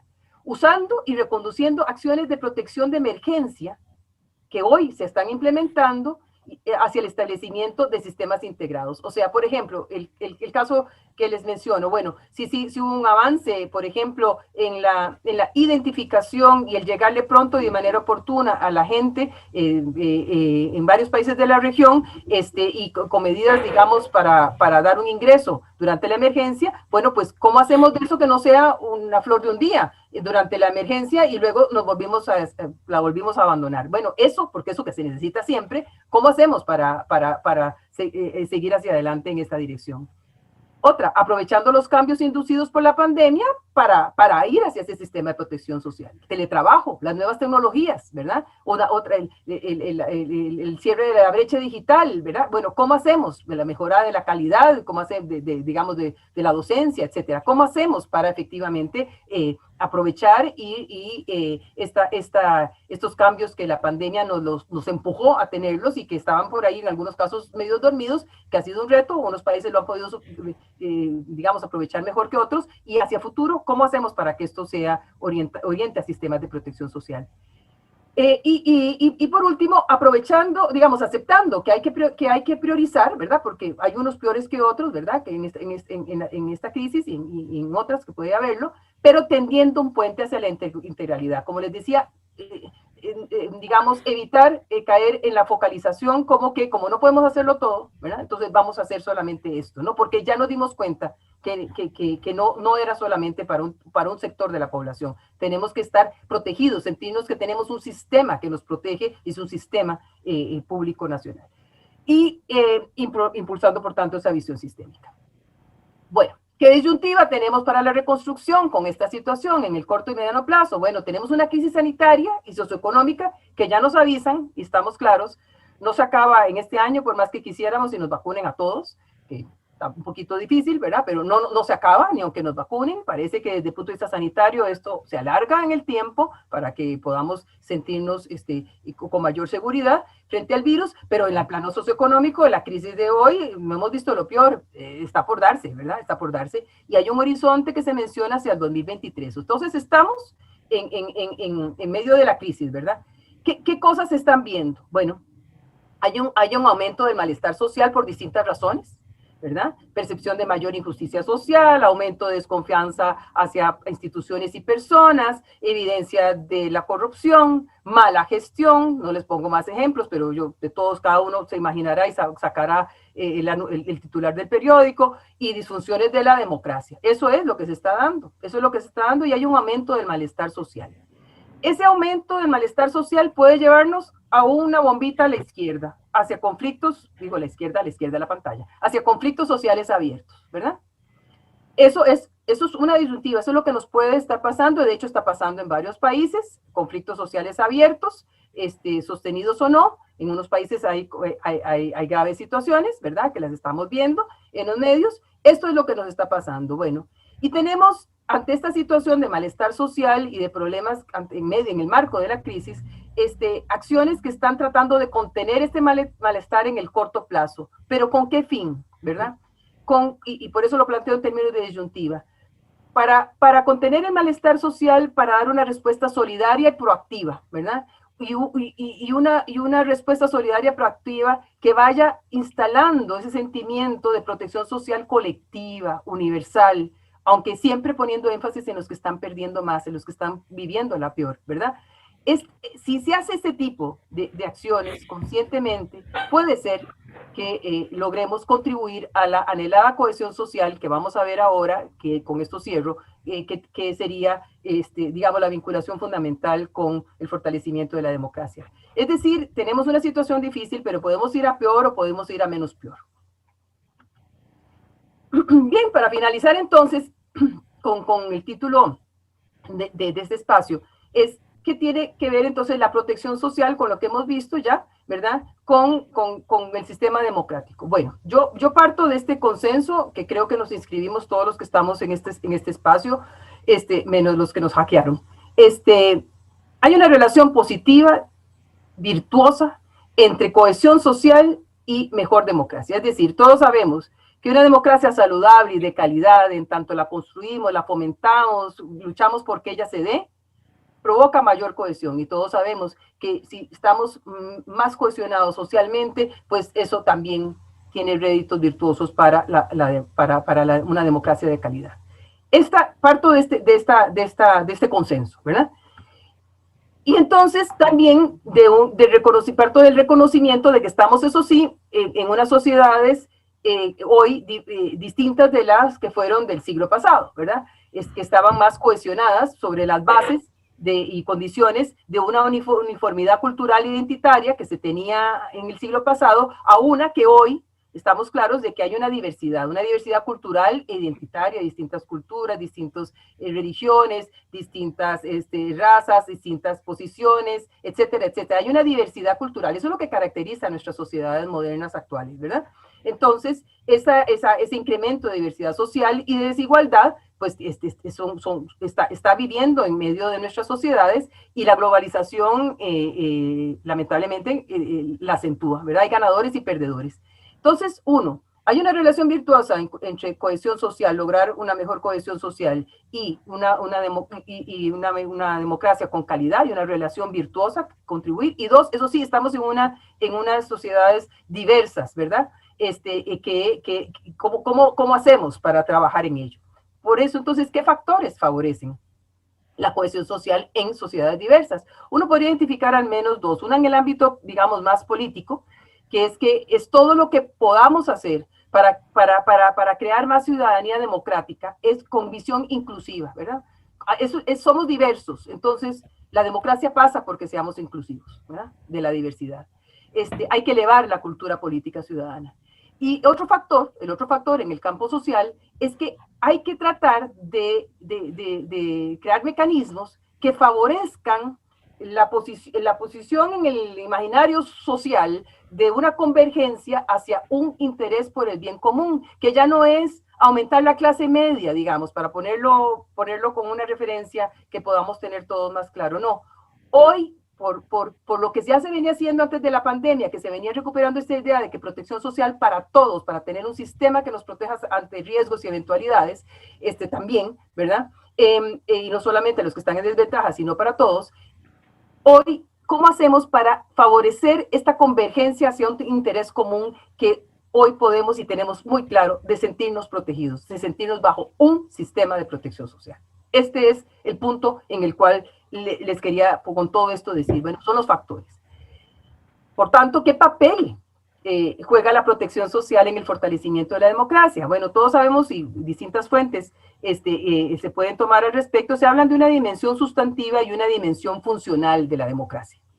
Entonces, en la dimensión sustantiva, ¿verdad?, que es más del ámbito político, es aquella que entiende, ¿verdad?, la dimensión sustantiva de la democracia, aquella que entiende que es un sistema, el menos malo, para que tomemos colectivamente decisiones. Y la clave principal ahí son el fortalecimiento de las instituciones y la extensión de la participación ciudadana de calidad democrática, ¿verdad? De ciudadanos demócratas convencidos de la necesidad de empujar la democracia porque es el mejor, ¿verdad? Yo lo pongo así, el menos mal sistema que tenemos para tomar decisiones colectivamente. Entonces, esa es la dimensión, digamos, sustantiva. Bueno, y tenemos la dimensión funcional, que es más social, ¿verdad?, de la democracia, en la medida que es un sistema que facilita el desarrollo del bien común. ¿Y cuál es la clave principal entonces para el bien común hoy, así como estamos y como lo estamos viendo y nos lo muestra la pandemia brutalmente? Bueno, en la medida en la que la clave sea incrementar el bienestar, la sensación de bienestar y sobre todo la sensación de protección social y el fomento de la cohesión social. Y ahí es donde entra entonces esta política social, comisión sistémica de protección social. Entonces, ¿qué es lo que uno puede decir? Bueno, la protección social interviene directamente en el desarrollo de la dimensión funcional de la democracia. ¿Ven? Y la protección social coadyuva, interviene indirectamente en el desempeño de la función sustantiva de la democracia. Ahí es donde están las conexiones, ¿verdad? Entonces, sobre todo, contribuye, ¿verdad?, al desarrollo de la dimensión funcional. Bueno, yo espero ya con esto concluir yo, que les haya podido hacer este recorrido entre qué es este enfoque de protección social, la noción, los sistemas, a qué aluden, cuáles son sus principales componentes, a situar qué es lo que ha pasado durante y qué es lo que se visualiza como necesario hacia adelante, post pandemia, en la reconstrucción, y cómo esto se relaciona, a mi juicio, fuertemente con la democracia para que deje de ser un discurso que está en la boca en primer lugar a la hora de plantear, digamos, los programas electorales y las posiciones frente al desarrollo social y que sea realmente ojalá cada vez con una visión más clara de ese sistema de protección social universal que tenemos que construir. Muchas gracias. Muchas gracias, Ana Isabel. Luis Fernando Díaz. Sí, Guido, gracias y me aprovecho de ser el primero porque no vamos a tener mucha chance hoy de que haya muchas participaciones y es una gran pena. Porque empiezo por agradecerle a Ana Isabel la enorme dedicación, el trabajo y hasta el humor con que tomó a lo largo de la presentación el hecho de que hubiéramos sido agredidos por los troles. Sé que José Manuel Peña nos va a decir que nos quedemos un rato más, pero algunos no podrán. Así que entonces... Media hora más, no tengo problemas, es fascinante. Gracias, José Manuel. Así que me aprovecho entonces de ser el primero, Ana Isabel, para resaltar tres cosas.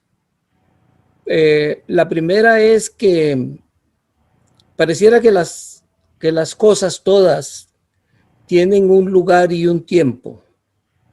Esta participación tuya venimos hablándola desde hace ya 4 o 5 meses. En octubre, en noviembre pasado, nosotros no estábamos preparados para escucharla, pero después de ver tus fuentes y la forma en la que las has utilizado, tampoco teníamos la distancia, o no la tenías vos ni nosotros, para evaluar el fenómeno de la forma tan interesante y tan justa como lo has hecho. Entonces, bienvenida no solo con la presentación, por la naturaleza, por el contenido, sino por la oportunidad. Llegó en el momento justo. La otra cosa, y para ella le voy a pedir a Guido que luego me deje compartir una pantalla, tiene que ver con algo muy concreto que presentaste, y lo voy a comentar en ese momento, pero antes de llegar ahí, una muy chiquitita, pero no por chiquitita, o fue muy chiquitita en tu discurso, pero a veces perdemos de vista esas cosas. Mencionaste un aspecto psicológico sin profundizar en él. La democracia tiene que ver con la sensación de bienestar. ¿Y cómo me hace? No sé, me complace, me llena ver que alguien es capaz de entender, como lo estás presentando vos, el que no solo se trata de las cosas objetivas en lo que la democracia le provee a la ciudadanía, sino la forma en la que esa ciudadanía siente, percibe, vive ese clima, esas cosas que en el caso concreto de lo que vos has planteado, los servicios sociales, la protección social, le brindan. Y me gustaría, si Guido me deja adelante, Luis Fernando, compartir ahí un momento, rescatar algo que Ana Isabel nos mostró. Lo estarán viendo. Ese cuadro. ¿Lo estamos viendo? A mí me parece, te lo voy a decir, no quiero parecer un profesor que regaña o cualquier otra cosa por el estilo, Dios guarde. Ese cuadro me parece para sacarse un 10. O un 11, como hacía Ronald Fernández cuando era profesor en ciencias políticas, que a veces le ponía 11 a los estudiantes. Ese cuadro resume muchísimas de las discusiones que aquí hemos tenido. Y deberíamos de cogerlo, Carlos Encedal, casi como un manualito.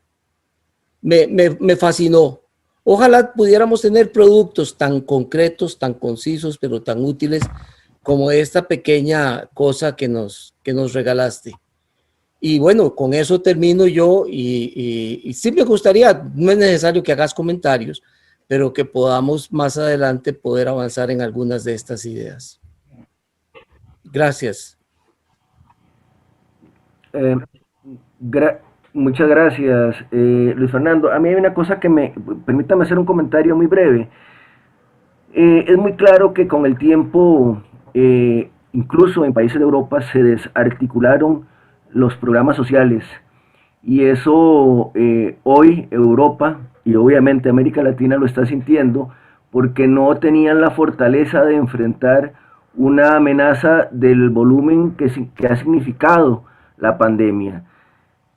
Sabemos que esto, y presumimos que esta no va a ser la única pandemia que vamos a enfrentar, y si algo es claro es que requerimos, necesitamos y urgimos de fortalecer estos mecanismos para poder sostener la democracia, porque ya hemos visto cómo la ausencia de estos mecanismos ha constituido una amenaza y ha generado una serie de actitudes en contra de los sistemas democráticos, y eso no hay que perderlo de vista, con miras incluso a lo que viene en relación con las elecciones próximas. Yo no escucho a nadie hablando de planes para fortalecer los programas sociales, y eso es muy grave. O sea, aquí no se trata de para efectos nuestros, de una elección donde vamos a cambiar de partido, no. Se trata de articular un plan para superar esta situación. Le cedo la palabra a José Joaquín Chaverri, luego Enrique Gomaris y luego Ana Isabel hace comentario, si le parece, de lo que hemos conversado. Adelante, José Joaquín, un gusto tenerte por acá. Muy buenos días a todos. Excelente charla, excelente presentación. Me gustaría tener el resumen, los documentos para seguirla meditando durante mucho tiempo. Pienso tal vez de manera diferente. Yo pienso que la política social, política que no se mencionó aquí, política familiar, tiene que empezar por las municipalidades. Las municipalidades, los vecinos tienen un papel también en la democracia. No son solo las instituciones internacionales las que tienen que tener la red. La red social de Costa Rica está también en las municipalidades y lo hemos visto hoy con la pandemia. Muchas familias han soportado la educación, soportado por lo difícil, pero aportado porque la han sostenido. No se podría entender lo que está pasando sin ese aporte de la familia. Cuando uno visita los colegios rurales se da cuenta lo que está sufriendo no solo el Internet, sino también los educadores. Los educadores son fundamentales en esta política social. Los educadores tienen un mensaje importante. Ya termino, muy breve. Durante mi vida diplomática también me he dedicado a atender la política social y he estado en muchas conferencias, no porque el Estado me mandó, sino porque yo fui. Temas de políticas públicas, de familia, en Europa, en América Latina, en Argentina, cosas muy interesantes. Pienso que la familia es el fundamento de la democracia y que en ese sentido hay que seguir trabajando. Hay muchas iniciativas sociales que no son del Estado en Europa, como Orlando lo estaba hablando, hay muchas, Longuido también lo habló, en el sentido de que hay muchas iniciativas locales, de vecinos, de asociaciones que son importantes echarle una mano mientras la maquinaria del Estado se pone adelante. La familia es clave para el desarrollo social, desde la familia se aprende la libertad y la responsabilidad y las personas son el recurso más importante de Costa Rica.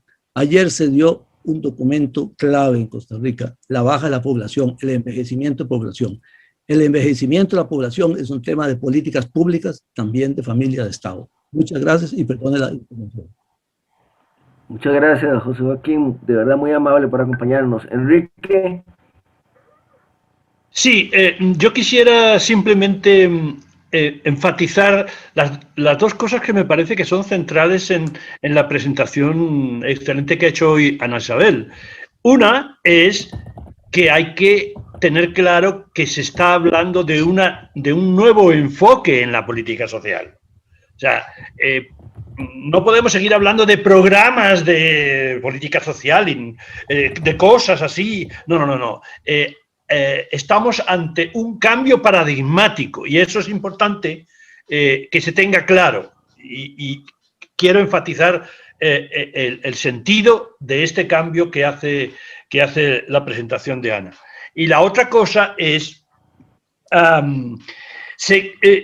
creo que sobre todo en la democracia, pero también en la protección social, seguimos pivotando demasiado en las instituciones y los sistemas sin reconocer la importancia que tiene la actitud individual en la ciudadanía. Es decir, si algo ha puesto de manifiesto la pandemia es que es necesario tener un sistema de salud robusto, pero que solo el sistema de salud, con un comportamiento cívico completamente irresponsable, no se sale. Entonces, es lo mismo con respecto a la democracia. Hace falta no solo que construyamos sistemas, sino también que haya una responsabilidad individual en fortalecer la democracia. Una democracia sin demócratas convencidos, cada uno desde sí mismo, es muy difícil que se fortalezca y que progrese sin altibajos. Ana Isabel. Y luego le damos la palabra a José Manuel Peña, que tiene la mano levantada. Ok, mira, yo hasta ahora vi que estabas preguntando por un par que los dejaste ahí en el congelador, pero no importa, ya está. Ahí te puse ahí algún par que preguntaban. Sí, digamos, dos reacciones. Vieran qué dramático que es, que ha sido tener que utilizar en el caso de Paraguay cuando estábamos posicionando esto con la institucionalidad pública, imagínense, solo con la institucionalidad pública, también lo hacíamos con el sector, digamos, con organizaciones y digamos, a título individual, no solamente con funcionarios del Estado, pero era muy dramático con la población en Paraguay, que en estos últimos 2-3 años de estar diseñando el sistema de protección social, llegar ahí y decir, con esas características de desprotección que les he comentado, llegar y decir, alguno de aquí en esta sala, pueden levantar la mano los que se sienten que hoy tienen asegurado su vejez digna. Vieran qué dramático, pero eso era lo que había que apelar, porque la gran mayoría, aunque estaban trabajando, apelo por eso a la imagen de funcionarios públicos, era una sala llena de todos los funcionarios de 25 instituciones, y decirles, ¿cuántos de aquí, levanten la mano, saben que tienen asegurada una vejez digna en términos de ingresos para poder subsistir con dignidad hasta el final de sus días? Levantaban la mano 4 personas. Porque aunque eran funcionarios públicos, no tenían asegurada su pensión, ¿no? La gran mayoría. Ustedes dirán cómo, podemos hablar otro día de por qué, pero el llevar a ese punto para que, como decía hace un rato Luis Fernando, la dimensión psicológica, no, es que en varias sociedades y hoy con la situación de la pandemia, muchos de nosotros se ha vivido que podemos estar en un sistema democrático, pero no nos sentíamos seguros, no nos sentíamos protegidos, ¿verdad? Y sin pandemia resulta que había mucha cantidad de personas que no se sentían protegidas ni seguras hacia el final de sus días, ¿verdad? Entonces, esta idea de que puede ser que se viene una riada, yo hoy tengo mi casita, la tengo a la par y no estoy pobre, estoy viviendo bien, pero pasó una riada y me dejó sin casa de la noche a la mañana, ¿cómo me rearmo? Existen mecanismos para hacerlo. No, ustedes ya saben, vamos otra vez a ser ombliguistas, saben el camino arduo que hay que hacer para lograr un apoyo estatal, solidario y demás para lograr rearmarse, ¿verdad? Entonces, bueno, esta idea, como decía Luis Fernando, pasa mucho por sentirse, y eso es el punto, ese es el punto. La idea es cómo hacemos para lograr que nos sintamos protegidos, ¿verdad? No abandonados por la sociedad y el Estado, ¿verdad?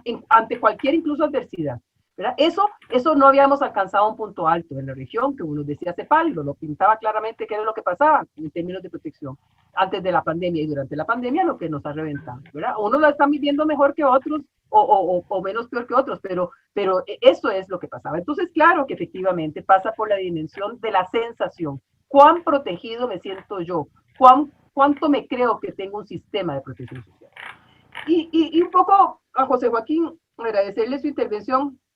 Nos hemos acompañado y encontrado varias veces en la vida, y siempre ha sido muy interesante dialogar con él. Sí, claro, pasa por la individualidad y pasa por lo local y pasa por las familias, las organizaciones y demás. Pero ¿cómo hacemos para que no sean las familias las que tienen que recoger, los amigos, hacer ollas populares, hacer rifas para poder que coman otros? O sea, ¿cómo hacemos para que, en emergencia estoy hablando, ¿verdad? Pero no solamente en emergencia, ¿cómo hacemos para que efectivamente tengamos unas redes mejor armadas, societales, alianzas público-privadas, no solo estatales efectivamente, pero que no descanse solamente en la solidaridad? Vuelvo a sacar el ejemplo de Paraguay, dramático. Porque en Paraguay hay una conciencia de solidaridad, pero impresionante. Se caracteriza, quien conozca a algún paraguayo o haya pasado por allá se dará cuenta de qué es lo que estoy diciendo, sabe qué es lo que estoy diciendo. Es un país hipersolidario, ¿verdad? Pero ¿de qué viven? O sea, alguien se enfermó de cáncer, como no tienen acceso a servicios de salud de calidad, servicios de salud, a medicamentos, no es como muchos de nosotros estamos acostumbrados, que en emergencia entramos a un hospital o pagando no habiendo pagado seguro, luego tenemos que ver cómo pagamos si no estábamos asegurados, ¿verdad? No, eso no sea, entran, pero no hay medicinas, y eso está pasando ahorita en la pandemia. Entonces las familias tienen que hacer, pero sin pandemia, las familias organizan ya no me acuerdo cómo es que se llama, pero vacas, para ponerlo en el lenguaje tico, ¿verdad? Una huaca, ¿verdad? Y es la rifa por Anita tiene cáncer, se le trató cáncer y entonces tiene que, ¿verdad? Cancelado, tiene que, ¿verdad? Hay que recoger plata. Ese es el modo de vivienda. Se calcula que hay, al menos en una institución, se llegó a estimar que hay 6 recogidas de dinero al mes por alguien que se conoce, y solidariamente la gente lo aporta. Bueno, ¿cómo no descansar sobre la solidaridad de una sociedad que cree, y eso es lo que se discutió en Paraguay, que cree que tiene que descansar sobre la solidaridad de la gente porque el Estado no responde, ¿verdad? Eso es una situación particular de ese país, no es el nuestro, pero esa es esa situación. Bueno, entonces yo sí creo que por supuesto que hay que hacer, pero también soy una firme creyente de la política pública nacional, de corte nacional, ¿verdad? Del Estado como tal y del gobierno en particular. José Manuel Peña. Bueno, parte de lo que me interesaba sobre Paraguay, Ana Isabel ya lo ha dicho, pero como dice el señor Gomaris, que estuvo hoy positivo y generoso y proactivo, el paradigma que esboza la expositora es abiertamente antiasistencialismo y antipaternalismo, que para seguir hablando mismo, el bipartidismo, y en estos 7 buenos o malos años, el PAC nos siguen recetando. Y ahí los ticos estamos jodidos. Te quería preguntar puntualmente, Ana Isabel, para tener más tranquilidad sobre lo conceptual y filosófico, que ha sido formidable y excelente. Si a vos te pusieran al frente de cómo combatir la pobreza en Costa Rica y cómo manejar esas políticas de protección social, ¿cómo empezarías? Sabiendo perfectamente vos que hay 25 instituciones, que algo decías, en una década o más pasamos de 250.000 millones a 500.000 millones el aporte económico financiero estatal. ¿Harías un ministerio? ¿Cómo le pondrías? Querría que divagaras un poco, porque creo que sería bueno aterrizar en algo de que algún precandidato o algún candidato presidencial en algún momento adopte este excelente trabajo tuyo. Ana Isabel, voy a darle la palabra a Nelson para que participe, para cerrar con eso las participaciones de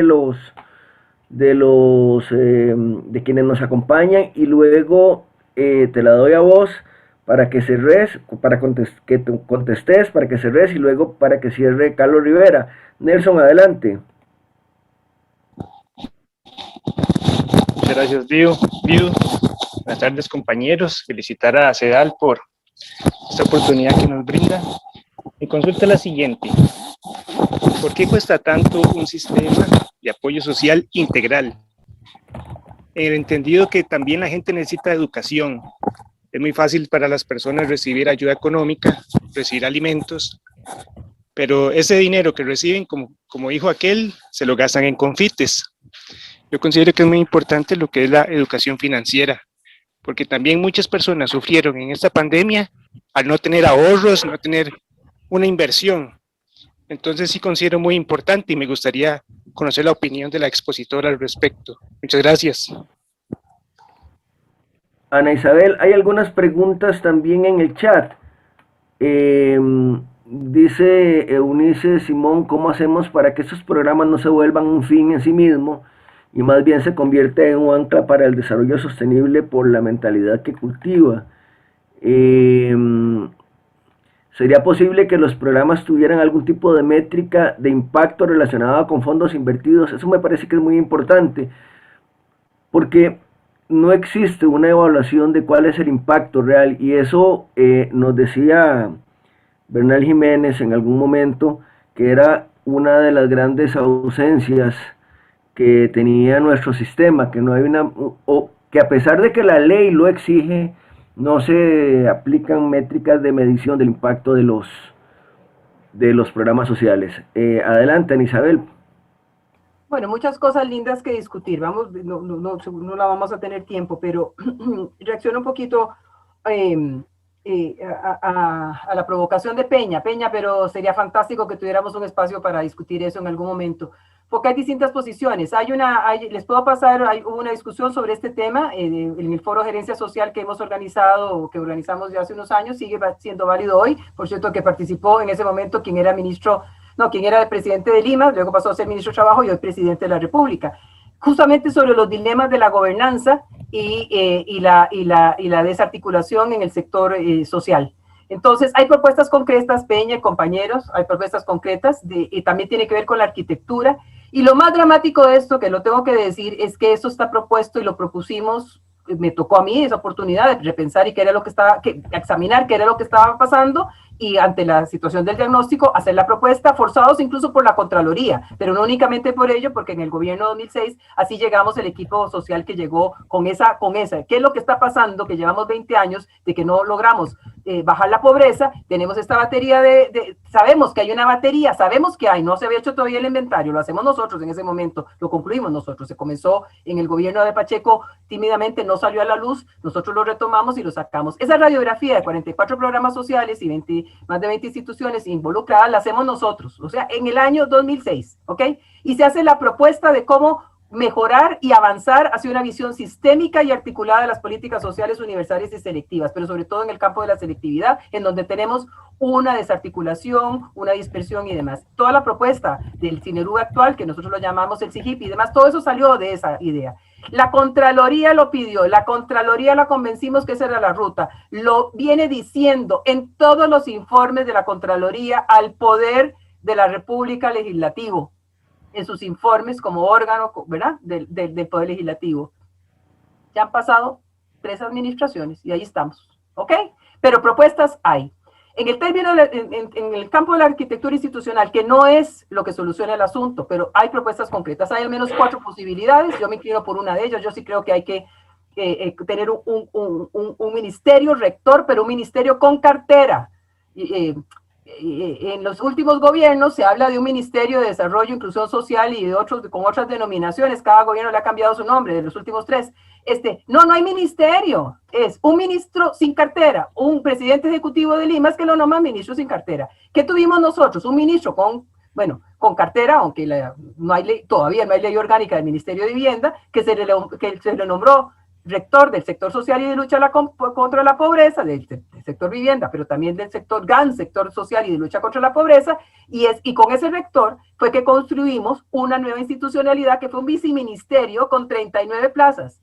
¿Saben qué pasó? Hubo cambio de ministro, se desarmó eso en nuestro propio gobierno, a la mitad, en agosto de 2008, y saben que en nuestro mismo gobierno ese viceministerio se desarmó. Las plazas creadas, que todos los que sabemos de administración pública sabemos lo que cuesta convencer a autoridad presupuestaria, crear las plazas y además dotarlas y llenarlas. Las llenamos en 9 meses. Conformamos el viceministerio en el propio Ministerio de Vivienda a la espera de que pasara la ley de creación de un ministerio con cartera, que en ese momento se pensaba que era de Vivienda y Desarrollo Social, que por cierto hay un proyecto de ley que tomó una diputada del PAC y lo recupera, y que ese es el modelo que pensamos, ¿verdad? Yo sí creo que tiene que haber un ministerio con cartera, creo que puede ser el mismo de planificación, creo que puede recuperarse la idea del Ministerio de Trabajo, que su origen fue ese, ¿verdad? Claro, hay que fortalecer el Ministerio de Trabajo, pero yo recuerdo que esto lo discutí con nuestra presidenta ya en ese momento electa, Laura Chinchilla, y bueno, se dijo no, porque hay que fortalecer mucho el Ministerio de Trabajo, bueno, pero hay modelos, o sea que se puede. Yo, a la luz de lo que lo experimenté, que es tratar de incorporar una rectoría en un ministerio que tiene una rectoría sectorial, es muy complejo, así que yo soy de las que me incluyo dentro de quienes pensamos que es un ministerio nuevo, pero es un ministerio rector técnico, no ejecutor, ¿ok? Ser dueño de la pelota y ejecutar, nunca vas a ser evaluado, ¿ok? Nunca vas a autoevaluarte, ¿verdad? Bueno, entonces ahí, pero tiene mucho tema, hay de eso, hay varios videos de discusiones sobre esto y propuestas que Peña con mucho gusto te los puedo pasar. Rápidamente algunas cosas, no sé, Guido, digo, algo. Adelante, cerramos. Okay. ¿Por qué cuesta tanto, verdad? ¿Por qué cuesta tanto? Decía Nelson. Bueno, yo creo que no nos hemos tomado en serio en Costa Rica este tema. Hay países que, claro, partiendo de un desarrollo de componentes menor, ¿verdad?, yo creo que Costa Rica, nosotros nos ha pasado una trampa de haber dado unos saltos cualitativos enormes, ¿verdad? Con nuestras políticas, con nuestras decisiones claves, fundamentales de fortalecer nuestras políticas sociales, ¿verdad? Desde hace ya muchos decenios y varios decenios, y simplemente nos dormimos en los laureles. Y sobre todo no nos creemos que esto necesita técnica. O sea, nadie, yo siempre digo, lo decía Fernando Zumbado también, yo siempre digo, nadie manejaría el sistema bancario, el sistema financiero, como manejamos el sistema social. Ya hemos ido mejorando, ya hemos ido mejorando con un sistema que todavía no termina de pasar de su fase 1, pero ya hemos ido mejorando. Pero nadie manejaría el sector social sin computadoras, sin actualización profesional, ¿verdad? O sea, el sistema financiero va permanentemente actualizando a sus funcionarios, los pone al día. En el sector social no, por eso es que me lancé a sacar el posgrado en gerencia social, porque para la región incluso, porque nadie invierte en eso. Hubo un tiempo para eso, pero ya se perdió, fue como los años 70, 80. Ya no hay, ¿verdad? No se invierte en eso, ¿verdad? Salimos profesionales con alma, vocación y disciplina X, abogados, trabajadores sociales, psicólogos, y algunos la fortuna y la oportunidad nos lleva a estar en una mesa en el PANI o en el IMAS, ¿verdad? Haciendo algo. Y nos vamos haciendo gestores de política social. ¿verdad? Pero eso de la universidad no se sale para saber cómo se gestiona política social. Además, nos enseña qué es la gestión de las políticas sociales. ¿Okay? Entonces, bueno, yo creo que nos hemos dormido mucho en los laureles, socialmente no está colocado, nadie discute, salen las contiendas electorales, ya vamos a vivirlo, y ahí el primer tema que sale en todos los candidatos es cómo van a erradicar la pobreza. Estamos cansados de oírla. Y entonces sale borrar todo, como la de Otón, ¿no? Cerrar, borrar todo, ¿no? o la de Otto, ¿verdad? Borrar todo, pero Otto Guevara lo plantea desde la eficiencia, bueno, pero examinando qué es lo que pasa, ¿verdad? Eliminando duplicidades y no sé qué. Yo creo que eso hay que hacerlo, pero no hay que comenzar así, no es cerrando, es organizando, mejorando, pero eso pasa, como decía Guido, y con eso te tomo tus palabras, Guido, por el seguimiento y la evaluación. Débiles en eso, campo, en América Latina y en Costa Rica más. Las primeras evaluaciones, había habido unas puntuales antes, pero puntuales, ¿verdad? Primeras evaluaciones se han comenzado a hacer en los últimos años. A nadie le gusta ser evaluado, ¿verdad? Y luego están mal diseñadas las políticas y los programas, pero pésimamente diseñados. Entonces, bueno, si a mí me contratan de evaluadora, es la forma más fácil de demostrar, porque está hasta mal diseñado, ¿verdad? Hay programas e iniciativas mal diseñadas. O hay políticas y programas, pero políticas diseñadas sin planes y no son medibles. Entonces, ¿cómo se hace así, verdad? Entonces, bueno, ahí se ha dado un gran paso. Videplan ya tiene unas guías, eso lo hemos venido trabajando como país desde hace rato. Hay unas guías y se orienta en esa dirección. De hecho, por ejemplo, estoy teniendo la oportunidad ahorita de participar en la facilitación del proceso para la nueva política de envejecimiento y vejez. José Joaquín, por ejemplo, como que hablabas vos del envejecimiento de la población. Bueno, eso es, y bueno, entonces vamos a tratar de empujar que se siga la lógica de basados en un buen diagnóstico, de problematización, ¿verdad? De distintas visiones para poder sacar los objetivos, lo que se puede hacer, en qué tiempo, con qué indicadores, desde qué línea base, cómo se va a comprometer, quién va a ser responsable, etcétera, y que tenga seguimiento, un sistema de seguimiento de evaluación. No podemos seguir sin técnica detrás de ello. Bueno, y bueno, yo creo que con eso un poco, ¿quién fue?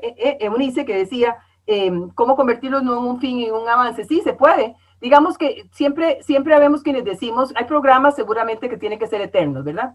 Porque hay gente que necesita el apoyo estatal, incluso desde el punto de vista asistencial, y no nos tiene que horrorizar. Hay gente que necesita una familia, un hogar de una señora adulta mayor que tiene a su cargo sus 2 hijos adultos mayores, o los 2 con distinto tipo de discapacidad y dependencia. O sea, sería cruel decirle que a esta señora se la vamos a condicionar o tiene un tiempo y la graduamos y no sé qué. Eso es perverso, ¿verdad? Eso no se hace, ¿ok? Bueno, entonces hay asistenciales, pero sobre todo tiene que haber esa articulación y esa promoción.